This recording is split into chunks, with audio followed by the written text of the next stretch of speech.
everybody. So today's topic is a Form 1 dominant 7th chord. Before we begin, if you're new to bar chords, I would recommend going ahead and watching the lesson on the Form 1 major chord because we're going to start with that chord and make an adjustment to get to our dominant 7th chord.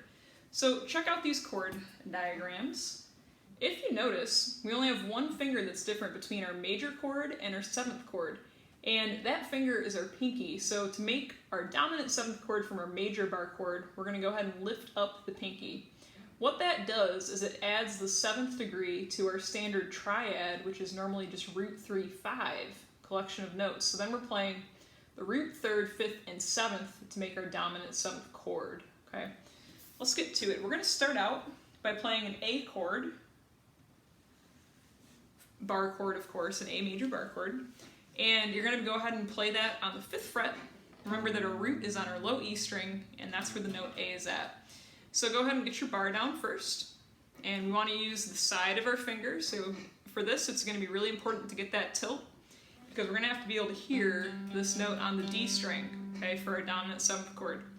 Continuing on with building our A major chord, add your 3rd finger to the 7th fret of the A string. Pinky is right below it on the D string, and your 2nd finger is going to be on the 6th fret of the G string. So that's our standard A chord.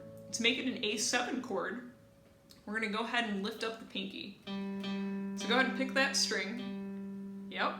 See if you can get sound. If you don't have sound out of that string, what I want you to do is just kind of move your 1st finger around a little bit and try different spots to see if you can get sound out of that chord. You might need to tilt your finger more.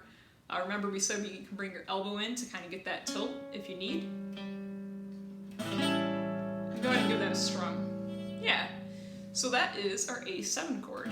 So what we'll do for an exercise for today is we'll play between an A7 and a G7. I'll get the strumming going. You go ahead and join in when you're ready. And if switching between the chords is too much, of course, feel free to just stick with one chord and play when we get to that chord. Here we go.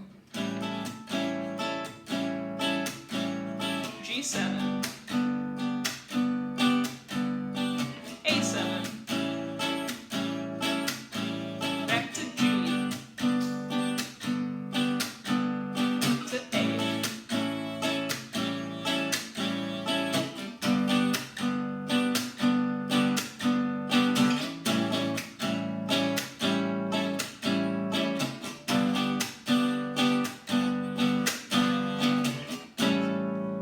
yeah, so dominant 7th chords are great, and especially like in blues, we're going to use these chords all the time, so this is a really good chord to get down, for sure. And so hopefully you now have an idea of how to play your Form 1 dominant 7th chord. If it isn't perfect right now, it's okay. We talked about this many times, but bar chords take patience, so if it's not perfect now, if you're not getting all the notes to sound out, that's okay. Just work at it a little bit each day, and it will get better as you go. That's how this works. So, thank you all for joining in, and I will see you all tomorrow. Bye.